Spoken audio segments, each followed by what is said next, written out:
Greetings on this sunny, mild day in Charlotte. Listen, I gotta just process just what an amazing few days it's been. It's been kind of an insane turnaround. Look, what was it, 3 weeks ago? I posted the first vlog, and I was in a tough spot. It's broken me multiple times. And if I make it, when I make it, it won't be because of my talent. It won't be because of skill. It won't be because of luck. Maybe, I'm sure there'll be a lot of luck involved, but it'll just be because I've stuck it out. Look, the day before I posted that first video, I remember I journal sometimes in the morning, so I was looking back, and I literally wrote the words, "I don't know if I have the strength to keep holding on to the dream." I wrote that. And it was right before I was going to have a meeting about this job, and I was just trying to figure out, is the perseverance, the will to keep going, do I have the strength to do it? This is Tuesday. I posted the last video last Thursday, sort of talking about turning down the job and the big win that I had with coming back from Easter weekend and feeling like I had some momentum to make my next film in Georgia. That was a Thursday. Friday, I got like 3 freelance gigs, just all came into my lap. 2 were quick little one-day jobs. One was a writing job for a commercial, which was awesome. One was an acting job for a commercial, which is awesome. The other one was a potential editing gig, which might be 1 to 2 weeks worth of work for a documentary from an awesome filmmaker friend of mine in Atlanta.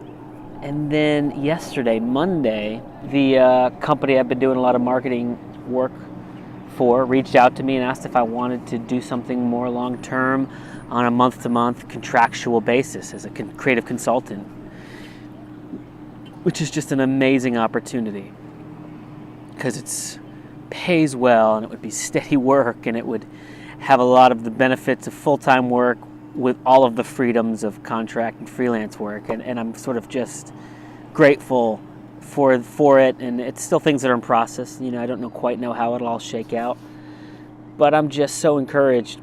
Big win, feels like a big win just in the last few days since sort of posting about wins, and it's reminded me of the importance of something that's I've called relational capital. It's not my term, but it's a really important concept to understand, relational capital. And as we're going through our relationships, as we're networking, as we are working with people, growing in friendship, relationship, being colleagues, the relational capital, the banks, the capital banks that we're accruing and accumulating with everyone, and how those can really become important as we move forward. That's really what this business is based on, right? Relationships. And you're able to benefit from those relationships through the relational capital you build. But it's also important to know when you're spending that relational capital. It's easy when we think about relational capital in terms of family capital. I've got a wife and 3 kids, and I'm the sole breadwinner which I've said before. So if I spend that capital by doing a big gig for a month that takes me away, there's travel, I'm not home, I've got to build that tank back up, right? And I've got to trade. It's an exchange. It's a currency. My family are my biggest champions, and they're excited about the journey, but not at the expense of their own relationship, right? So when I'm planning to go away for a month in June to New York to shoot my next feature as a producer, this premise, I'm going to spend a lot of relational capital in that month by being away. And that's capital that I'm going to have to earn back, or that I can spend because I've earned it up to this point. And that's the dynamic of this journey on the full-time path. When when you have a spouse or kids, is understanding the family capital that you're spending every time you're working, and what you can build and earn to offset that. And, hopefully in the course of the year, you're spending your capital wisely, right? Similarly with our relationships, There's expenditures. I just got an email recently from someone I didn't know, someone who tracked me down and saw that I worked with a famous actor, and they said, hey, this is me, would you be willing to make an introduction? And I thought, well, making an introduction to a famous person, certainly any VIP, whether it's an actor, another filmmaker, an investor, you can't ask someone for an introduction to a VIP if you've got no relational capital with them, because you're asking them to spend their relational capital on that introduction. I can't say, hey, famous actor, talk to these people I've never met, because I'm spending capital when I do that.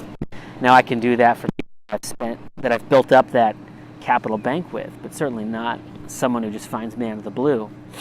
So that's sort of a naive ask, right? When we ask people we don't really know for big introductions.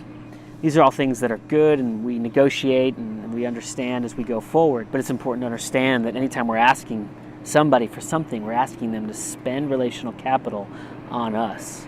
So just be aware of the relational capital that you have, that you've stored up with every different relationship you have. Your friends, those closest to you, obviously you have the most latitude, you can spend the most currency.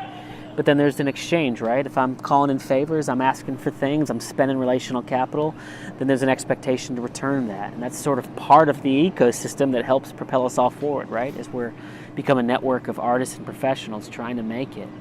The relational capital can be really important, but really understand that what we're asking people to spend, even if it's just calling people up for a meeting, for a coffee, for a hang, prick their brain, you're asking people to spend some relational capital on you.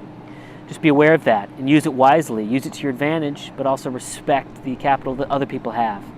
And, hopefully we can all kind of keep moving forward and keep the ecosystem alive. But we got to understand the idea and the dynamic of relational capital.